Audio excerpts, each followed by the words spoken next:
இந்த தை மாசத்துல குரு சூரியனை பார்க்கக்கூடிய அமைப்புல வரக்கூடிய இந்த வருஷம் தான் உண்டு. இதை விட்டா 12 வருஷம், அப்புறம் 12 வருஷம் கழிச்சுன்னா 2025ன்னா அப்புறம் 2037 தான் இதெல்லாம் எதிர்பார்க்க முடியும்.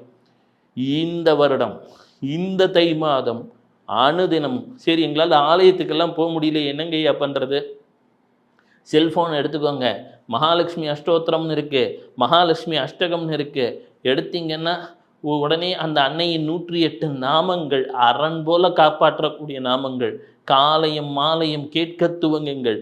இந்த தை மாதம் உங்களுக்கு ஒரு பெரும் செல்வம் தரும் மாதமாக, உங்கள் வாழ்க்கையில் ஒரு மாற்றம் வரக்கூடிய மாதமாக மாறும். இனி ஏழ்மை இருக்கக்கூடாது, இனி வறுமை இருக்கக்கூடாது. 1ஆம் தேதி வந்துட்டா இஎம்ஐக்கு என்ன செய்வோம், ஒரு மருந்து வாங்க காசு இல்லையே, இதெல்லாம் இனிமேல் இந்த வறுமைன்ற நிலை மாற வேண்டும். அந்த வளத்தை பெற வேண்டும். அந்த வளத்தை யார் தருவார்? அன்னை மகாலட்சுமி தருவார்.